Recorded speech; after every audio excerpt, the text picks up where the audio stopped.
Alright, so my name is Pia. I am a PhD student with the University of Tasmania. I am just over 2 years now into my PhD. I'm due to submit in December of next year. So, my PhD is looking at sensor data from dairy cows and seeing if we can use that sensor data to improve health and production. So I'll give a little bit of background into my PhD first. I'm originally from Melbourne. I came to Tassie. I was meant to be here for 1 year to do my honours project with UTAS and decided to stay.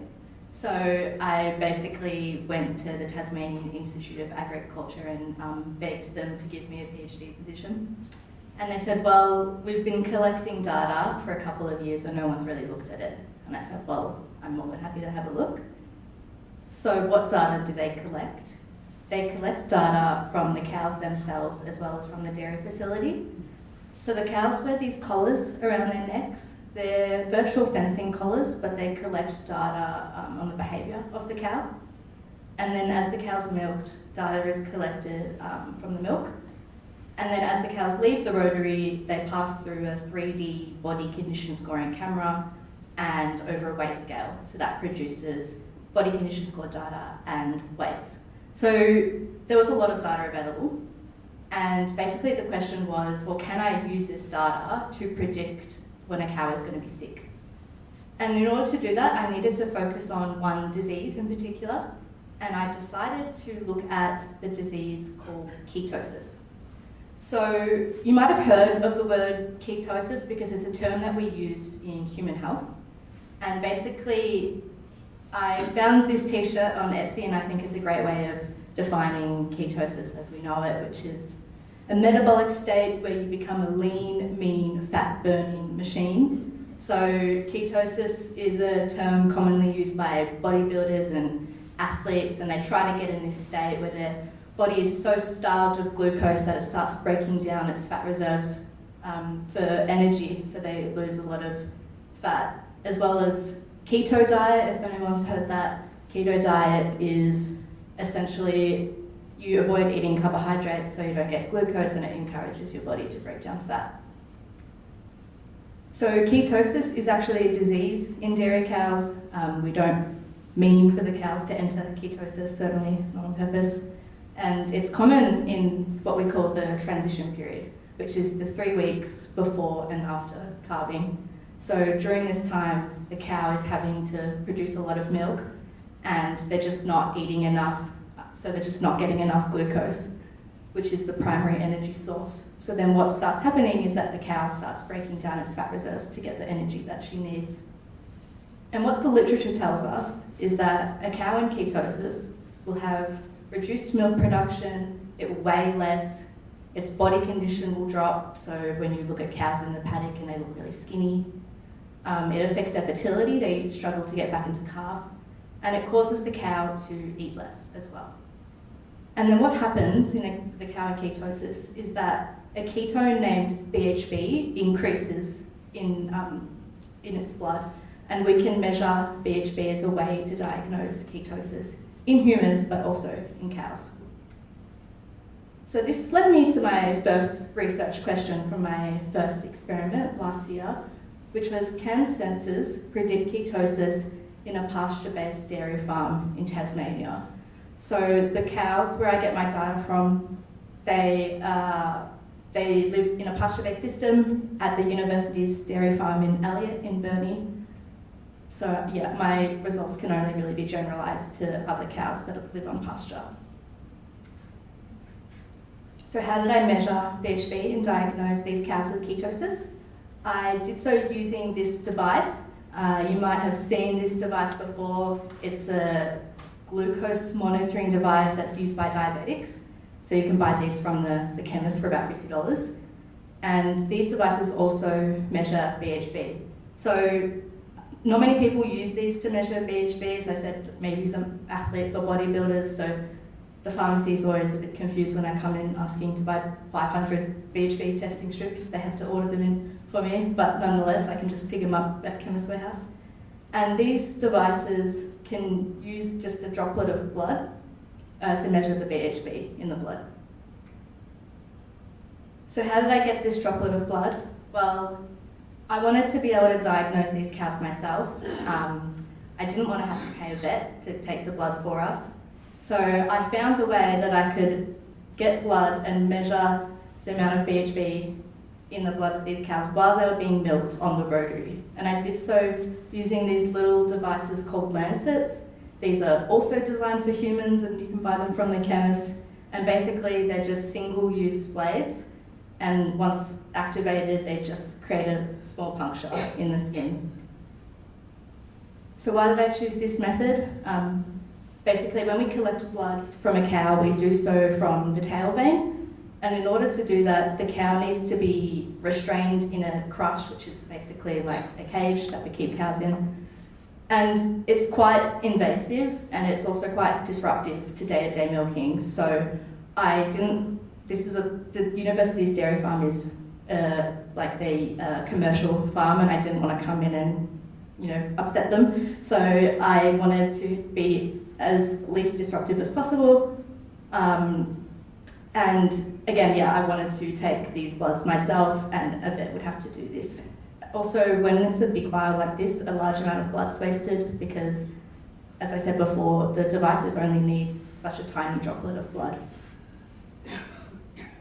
So I decided to use this new method with the lancet, and this picture shows a little bit better. It's the skin of the vulva of the dairy cow, which is perfect for testing cows on the rotary because the cows are facing away from you on the platform. So as they're coming past, I could just really quickly prepare the area, use the lancet, get the blood drop, and measure the BHB, and I did it in about 30 seconds for each cow. So this technique using a lancet is not very common. I think I only have found about 7 papers that have done so, and it's never been done while cows are actually moving on the rotary. So I was the first one to do that, which is exciting. And now I'm going to talk a little bit about my results.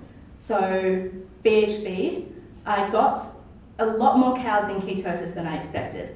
So I was a bit worried because the prevalence of ketosis in cows on pasture is largely undocumented. We know a lot more about ketosis in cows that are kept inside, but I was pleasantly surprised to find quite a few cows in ketosis, which sounds awful because I'm excited about sick cows, but I promise you that this was really good for my research to have so many positive cases. I mentioned before that the devices can also measure blood glucose. That's typically their use in diabetics. So because I was able to, I decided to measure glucose as well. And I really didn't expect to see much with glucose. I didn't think it was a very interesting variable to look at, but I was really surprised to find that more cows were technically hypoglycemic, which is low blood sugar, than not. So I didn't really read much of that in the literature. I wasn't really sure, and still aren't really sure why the cows have such low blood sugar, but hopefully I'll figure that out. And now for the effect that these cows in ketosis had on milk production, weight, fertility, body condition score. So when I did the analysis, the healthy versus ketosis cows produced the same amount of milk and they weighed the same. There was no difference in them getting back into calf. They had the same body condition score, which goes against everything that I read in the literature, or so that I thought. So this was very unexpected, that there was this no effect. And looking at this graph, it actually looks at the ketosis cows produce a little bit more milk than the healthy cows. So initially I was a bit disappointed in these results until I started digging into why this could be the case, and I've come across a couple of really good reviews that really make us question what we previously thought about ketosis as a disease. And they assured me that I am not the only one that's had results like this, but it's these results that tend to fly under the radar a little bit. But through these reviews, I've found many, many other papers that have found that ketosis cows produce the same, if not more, milk. And these two papers suggest that through evolution and breeding cows to produce more and more and more milk, these cows are just essentially always going to be metabolically stressed. And now we believe that ketosis may actually just be a normal part of the dairy cow's life, unfortunately. This is also reiterated by the fact that there are quite a few studies that treat ketosis cows with sugar. So ketosis occurs because there's no glucose, sugar is just glucose. You would think that if you gave a ketosis cow sugar that it would bounce back, and most of the time it doesn't. So this really kind of solidifies this idea that there has to be something else going on that we're not really sure, and ketosis, or what we think of ketosis, might just be a secondary effect of maybe another disease or immune activation. So I thought I would bring it back to how we actually define disease, and disease is defined as a condition of the living animal or plant body or one of its parts that impairs normal functioning and is typically manifested by signs and symptoms. So the first part of this definition is normal functioning, and I can tell you that all these cows that had ketosis were functioning very normally, if not functioning a little bit better. And distinguishing signs, unfortunately the cows can't tell us if they feel sick or not, so we rely on visual signs to tell us, and none of these cows had any signs that they were sick. So if you saw them in the paddock, you would think they were perfectly healthy. So this really made me question, well, is this actually a disease, and can we really say that ketosis is a major transition period disease that affects dairy cows? So now I will return back to my research question, which is, can sensors predict ketosis in a pasture-based dairy farm? And I think the short answer is no, but I think there is a really long answer as well, which is whether this is even a disease worth predicting in the first place. It looks like the cows that have ketosis are completely fine. Why do we need sensors to tell us that these cows are in ketosis? So I haven't lost hope in sensor data. I'm still using sensor data, but now shifting my focus to look at some other diseases, such as milk fever, and looking at potential other uses for sensor data, such as forecasting milk yield and predicting fertility. And I've just finished my second experiment, in which I collected blood from 4 dairy farms down in Hobart and measured the BHB and glucose as well, but also some other, like calcium and other measures in the blood for other diseases that's being analysed at the lab at the moment. So because I use my handheld devices, I get BHB results immediately, which is great. And from my most recent study, I found very different results to my first one. So these 4 farms down in Hobart have almost no ketosis, which I can't really explain why. The management practices are really similar between our farm in Elliot and the 4 farms down in Hobart. So yeah, I don't know why that's the case, and it goes against the theory that all cows have ketosis because it's normal, because, well, why don't these cows have ketosis? And similarly, a really big difference in glucose. In my first experiment, I mentioned that almost all of the cows were technically hypoglycemic, and in the 4 farms that I looked at recently, we have almost no cases of hypoglycemia. So yeah, there's still a lot of questions. I have so many questions, and hopefully I'll figure some answers, but yeah, I just wanted to end on my final thoughts about my PhD and doing a PhD in general. I think it's not linear, and you have to be really flexible and resilient because PhDs change all the time, but overall I'm really enjoying my journey thus far, and yeah, I welcome any questions. Thank you.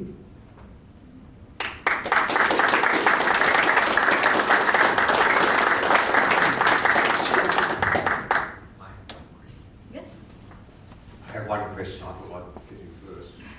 Sure. Before I take it from the floor. The quality of the milk of these cows with ketosis, has there been any exhaustive analysis of the differences or differential between milk from healthy cows and milk from cows with ketosis, and what's the story there? Yeah, that's a great question. So they're producing the same amount of milk, but is the milk itself different? And what we know is that the ratio of fat to protein in the milk changes when a cow is in ketosis. So I don't really know why biochemically this is the case, but the ratio changes, not the total. So in a cost way, farmers would get the same amount because it's based on fat and protein, not the amount. So yeah, I don't think there's a negative effect on the quality of the milk for cows in ketosis. So the only reason I ask that is because of the applications of what humans use the milk for, whether that has any consequences there. So it'd be worthwhile maybe having a look at, and that may not be an area for your study, but certainly for others to follow up. Anyway, let's take some more questions from the floor. My goodness, all over the place. I think over here first. No. Oh, you're over here. Where's Jeremy? I'm interested in the difference between your Hobart dairy cows and your University Farm dairy cows. I would have thought that analysing as much as you can what the differences are, not just perhaps in management, in diet, is there a genetic difference, is there whatever, might start to solve some of your puzzles as to what you're getting. And connected to that, a follow-on question to David's, is there any difference between those two groups of cows on his question?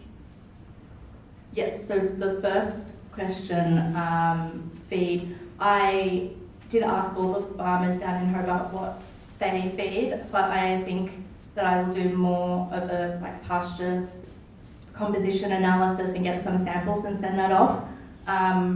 But what I noticed is that the farms down in Hobart rely more on just feeding grass, where Elliot actually feeds quite a bit of grain, and in theory the cows getting more grain should have more energy, so I can't really see why that is the case. I'm not overly trained in nutrition, it's not really my area of expertise, but it is a major part. Ketosis is a disease of malnutrition, but I definitely think I will do some pasture composition analysis to see if that's the case.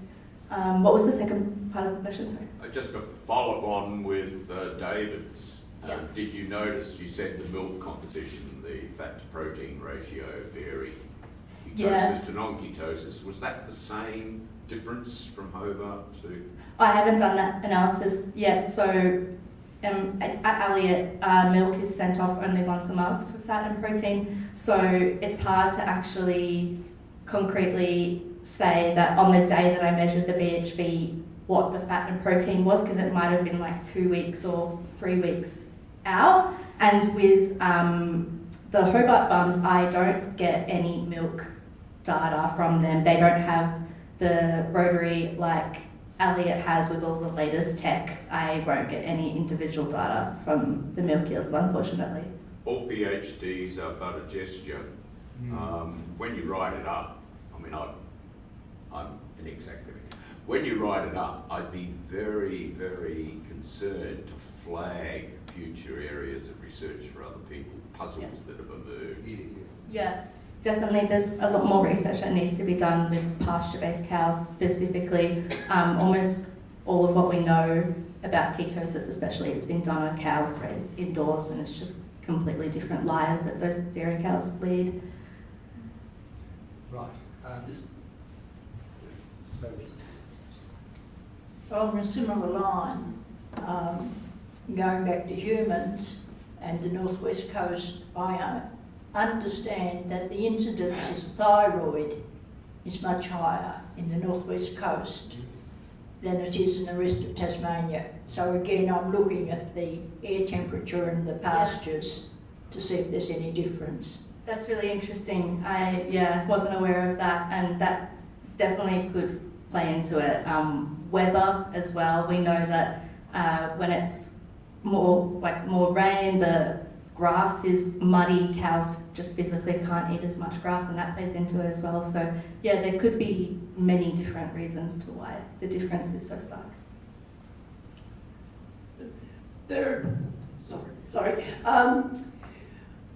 One of my aunts was a dairy farmer, and there is quite a bit of difference from breed to breed in terms of their fat content and things like that. Were the cattle from the Hobart the same breed as the cattle from the northern group? I think mostly in Tassie, they're Holstein Friesian mix, and then you might get some Jersey crosses as well. I haven't done most of the analysis that I plan to do for Experiment 2. That I only finished Experiment 2 in August. But in Elliot, almost all of the cows were Holstein Friesian mixes. They also were all what we call cows, so they all had calves previously. That does cause difference in ketosis prevalences between heifers and cows as well. But I think definitely breed plays into it. Some dairy farms that are using Angus crosses as well, these Angus crosses are a bit more resilient, and I definitely think you wouldn't find as much ketosis in those breeds of cows. Last question. Mia, thank you very much. Thank you. Good afternoon, everybody. Thank you for joining this session. I'm a PhD candidate from the University of Tasmania. I'm in my last year, and with the help of my supervisor, we were working on dairy cow-calf pasture-based systems. So today I want to challenge the way we think about the management of cows and calves. Specifically, we will explore if the cows are able to rear their own calves, specifically because it might be a little different within the normal ways for rearing calves. And I will show you that it can be done and also can be beneficial for them. When we think about the ideal dairy farm, we think about an image just like the one we are seeing. So previous studies have established that the normal people in the public think about free access to pasture, space, also a healthy environment for interacting and engaging in social behaviors, and also being sustainable environmentally and socially. So when we have a look to the dairy system we were studying in my PhD, we have this picture that is mirroring closely the expectations of the public nowadays. For starting, I would like to settle the landscape of the dairy farming. So basically, we have two different types of production, the indoors and the outdoors. So the indoors is the freestall. They are all the time indoors within a barn for rearing, for calving, and also for milking. But in the Tasmanian normal dairy systems, we have the pasture-based, are all the time outdoors, and also have usually twice a day milking, and also a seasonal calving. This is important because in the indoors productions, they are having maybe 2 or 3 cows every 2 days, but in our Tasmanian pasture-based system, we have a large number of cows, within maybe 400 or 500 according to the size of the herd, and this is coming in about between 10 of 12 weeks. in the season. So following this, we have a different system for managing the calves. So in here, we use the robotic feeders that is just offering the milk and the grain for the calves during the rearing, the stage pre-weaning. Also, we have the group pen rearing that is quite different, for example, with the American productions that sometimes use the individual housing of the calves for a number of reasons. And once the calf just reach a specific weight that is according to the target of the production, it can be 1,000 to, or maybe just time, about 10 or 2 weeks for the weaning. They are going to the paddock to starting the grazing time. So why separate the calf from the cow? The first thing is for ensuring the colostrum intake. So this is ensuring the development of the immunological system of the calf. So it's having the antibodies and everything, the nutrients just for starting good in life. Also for reducing disease transmission. There is a number of agents producing spores in calves that can be transmitted via contact with the cow. So in this case, we also have the jaundice disease and Clostridium disease that are preventable, as well as the pneumonia. So having a good amount of colostrum at the beginning and also ensuring that they are separated from the cow, farmers are also ensuring the reduction in the mortality of the calf. Another reason is to prevent the calf-cow bonding and the traumatic separation, because a large number of studies have already established that the longer the time the calf stays with the cow, the most stressful and distressful is going to be for both parties, the cow and the calf. So they aim for reduce and in a way have aligning welfare, just separating both of them at the beginning. And finally, due to logistic difficulties, it will be so difficult just to take the cow and the calf to the dairy for milking, especially with this kind of rotary milking systems, and also making the calf walk long distances. Another reason is the weather, that it could be sometimes too cold, too windy, too rainy, and it's going to be difficult for handling a small animal, a really young animal. Another thing is, of course, the reduction in the sellable milk. So the calf is going to take a large amount of the milk at the beginning of the lactation. So it's going to reduce the profitability and the income of the farmers. Now, why keep the cow and calf together? I think the main reason for this is the social license. So all around the world, the interest on this kind of systems, keeping the cow and the calf together during the breeding, is increasing. And there is a lot of research in the Northern Hemisphere, but all this research is only in indoor systems. So we need to know if the same things and the same benefits are going to be applicable in the Tasmanian and pasture-based setting.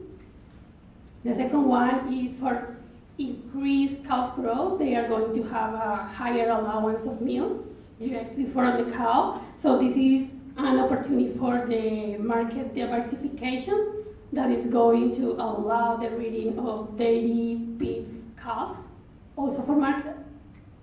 And then because reduced structure and maybe less labor will be necessary, is going to be only one milking, and you don't need the same time for feeding the calves and for cleaning the facilities for the calves. And finally, for reducing the risk of mastitis, because the calf is going to be suckling constantly the udder and cleaning the skin and reducing the load of bacteria and other pathogens for producing the mastitis. So this is when everything becomes more interesting. This is our suckling system. We kept cows and calves together, and the cows underwent once a day milking. We know that the normal practice is twice a day, but with our system, we were only milking the cows in the morning. We also have half a day contact, when during the day the cows were together, grazing and interacting, and then by the end of the day, by about 5 p.m., we perform a separation, putting the calves within a calf pen with a shelter, and the cows were just next to them and had overnight fence contact that was visually and olfactory contact, but not much physically through the fence. So we have here the experimental paddocks. It was at the TIA dairy facilities at Del Rio. We have these two experimental paddocks, and each paddock we just divided between PM paddock and the AM paddock. In the AM paddock, they spend the whole day together interacting, and by the end of the day, we took the group of animals to this area and performed the separation. So we pushed all the cows within the calf pen, and the cows went to the PM paddock and spent the night right there. So we can see here. This is a video that I'm not sure about how to make it work. The top one, just hold it in and go Okay. forwards. Oh, the video, sorry. The video. Sorry.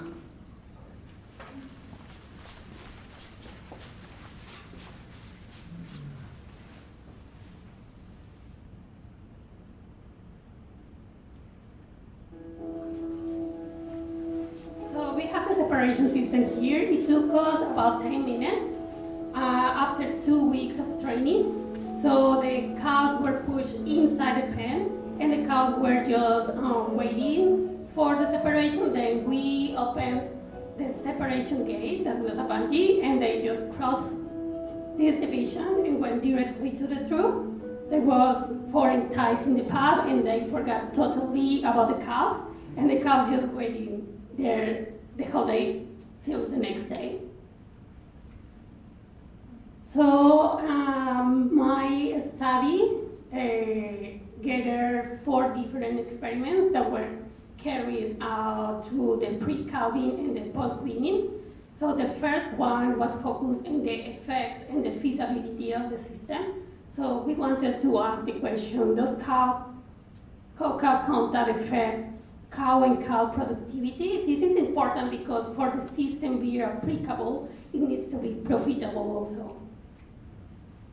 So we found that the milk yield was reduced in the pre-weaning stage when they were together, but after weaning, the milk went just to the same. Actually, it was not a significant difference, but our suckle calves produced 1 liter more after weaning, and by the end, we were producing 1.3 liters more.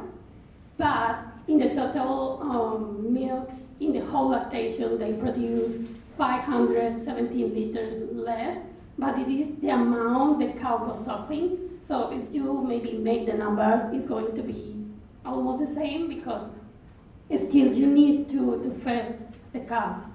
So it's a trade-off that is worthy to study. In regards of the milk quality, we have no differences. So there was no increase on studies, and also we have differences in the protein and milk pre-weaning. So the protein and fat, the fat was reduced in the suckle group, and the protein was higher. Regarding calf growth, the suckling cows were drinking 3 liters more by the end of the reading. Again, if you compare with the commercial group, that was the control one that were separating from the dam, they were drinking 6.3 despite being offered 8 liters. So this helped the suckle calves to grow faster, especially because between the weeks 3 and 9. And also the suckle cows were eating less grain before the weaning, but after the weaning, they were just eating the same amount of grain that the commercial ones. Why is this important? Because thanks to the grain, the calves start to develop the papilla in the rumen, and thanks to the fiber, they start to develop the muscle of the rumen. So this is important because the better they are eating and developing these are having more absorption of the nutrients, and also thus growing faster and better. And this is going to reflect in the first lactation and the weight of the heifer. But it is not part of my study. This is a different study because we didn't want to kill the cows in this time. So the second experiment in my study was related to cow temperament and maternal behavior. So we tested the cows before calving, and then we observed them during the breeding at 3 different points in time, at week 3, 6, and 9. And we tried to ask this question: does cow's personality impact maternal behavior? So our study found 3 different personalities in the cows. So for doing this, we ran 3 different tests on personality. There was novel object and novel and social isolation. So with all the behaviors we observed, we classified the cows. The first one category was bold. That were the cows that were exploring more the novel object. In this case was an umbrella. The second one, it was anxiety. So anxious cows were more vigilant during the testing. And finally, the social group, the social trait and behavioral personality, that were the cows with higher levels of distress during the social isolation test. Then we tried to ask if the personality had any impact in the maternal behavior. So we found that bold cows had a lower maternal behavior. However, it doesn't affect any related with calf growth or social behavior. Our third experiment was focused on the effects of the system on the disbanding pain. So we used the attention bias test for responding how the contact impact calf anxiety or fear responses when they are tested with a potential threat that in this case was the dog. So our study found no differences in how they reacted in terms of anxiety, that was higher vigilance or eating grain. But we found that commercial cows that were not in contact with them were less fearful because they were approaching more the dog, as well as the pole cows. We have some pole cows within the study, but yeah, we're just less fearful. Why is this important? It is because the ability they are having for coping with challenging situations is going to benefit the adaptation of the cows and the heifers in new environments, such as milking parlors at the first lactation. The last experiment was at the post-weaning, and it looked to the long-term effects. So in this study, we looked at heifers that were 8 months old, and we tested with a novel object recognition test that was a memory test run in 4 different stages. So at the first stage, we have the heifers familiar with the test arena. In the second stage, we made sure the heifers were familiar with both novel objects that are the traffic cones, and then the following stages at 24 hours and 48 hours. We just changed one of the objects, in one case a chair and then a table, but keeping the same familiar object, and then we were measuring how good were they for recognizing and show more interest for either the familiar or the novel object. So our question was, do heifers raised by their mothers recognize objects more easily? Our study found that the heifers that were reared in contact with the cow were better recognizing the novel object at the 24 hours delay. So they were just ignoring the familiar object that was the traffic cone and more invested in the new object.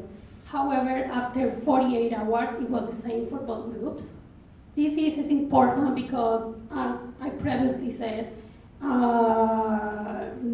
if they have an enhanced memory, they are able to cope better with novel environments and adapt better, and it's going to be easier for their welfare and also for management.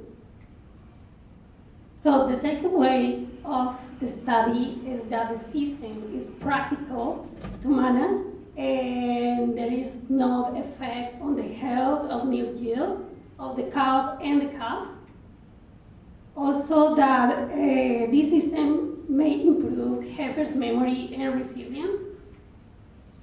However, this study was small. It was only 16 pairs. So you know that realistic hares numbers are up to 200 in a normal setting. So this system should be studied in a higher number of animals. And also the scalability and the long terms should be studied. Finally, the message is that we need to balance societal expectations with the practical needs of the farms that need to be sustainable and also profitable. In conclusion, we can say that yes, cows can rear their own calves in pasture-based dairy systems. This one is a little summary of the whole system. So the first day they were the calving, so they calved in a different paddock, and then we took the cow and the calf to the experimental paddock. They spent the whole day together interacting and grazing and running a lot, enjoying the environment. And every morning the cows went to the dairy, were milked, and the cows were waiting for the cows in the calf pen. Once the cows came back from the dairy, we wait 30 minutes for the other recover, and then just went together and spent the whole night, the whole day, sorry. They were grazing since first week of life and developing social skills.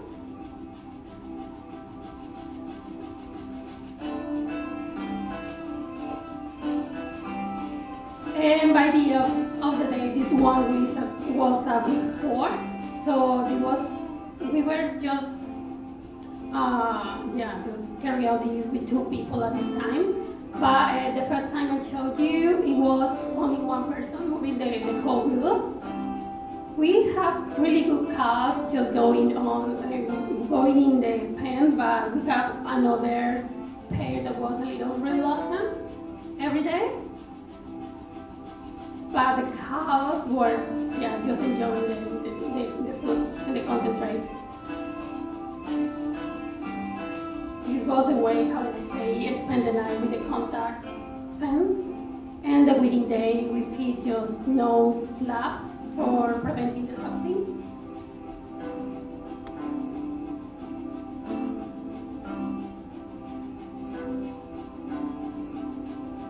Finally, they were separated, but they were coping not too bad because they were used to the idea that they were separated every day. So that was preparing them for the big separation day at the weaning day. And then they were 8 months old. That was the time we were testing them for memory. And that's it.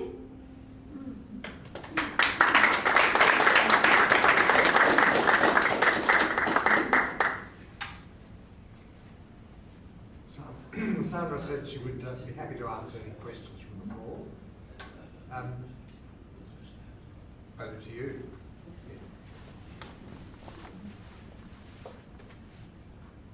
clearly it's better for the cow. Clearly it's better for the calf. How much is it going to cost the farmer? The farmer's always going to be interested in the buck, basically. The cow's just a commodity. Yeah, I really don't have a lot of time for the dairy system. So you're going to have to persuade them that they won't lose any money because there will be trade-offs in labour or whatever. The real worry is that initial period when the milk production's down. And I don't know whether you're getting enough compensating things there for a farmer to actually say, yeah, why not? At least without being pressured by someone like the RSPCA. Yeah, that's true. And I think this is the first drawback on the research because we have no scalability, and also we have no study about the costs and everything. However, there are a number of producers already doing this at a small scale. And most importantly, is not here in Australia, but in Norway, in Holland, even New Zealand is trying this too, in Canada. So I think the first race is just falling up of the current, I'm not saying trends, but it's going to be important in the future for the markets and specifically for exportations. So I think we need to bear this in mind, and I think sometimes change is difficult, but if you in the future are going to have a lot of milk for selling, but it's not people buying it because it's not ethically produced, it's going to be difficult. So I think it is just important to be prepared and know the goods and the bad things, and then just make, I think, maybe a more educated choose about what is fitting your system. But yeah, definitely every system is different.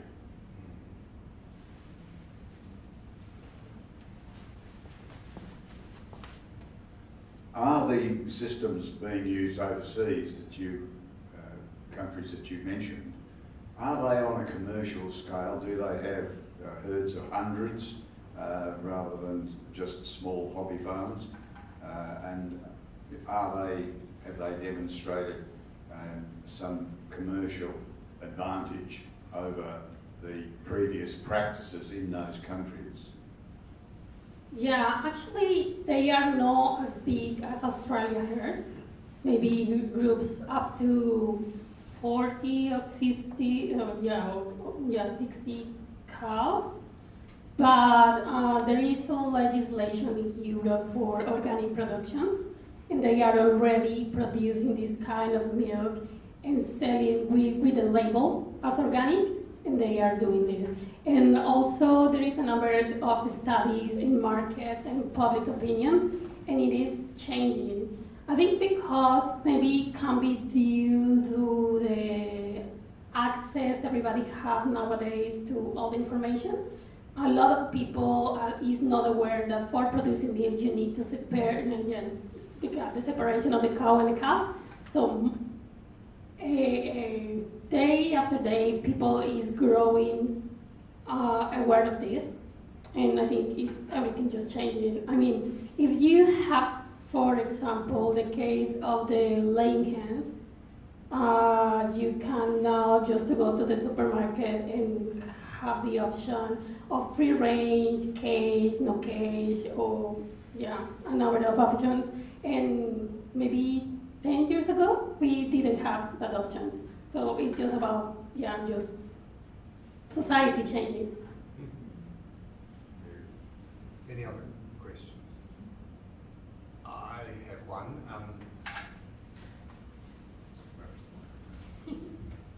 You mentioned that you hadn't done this on a large scale, with larger herds.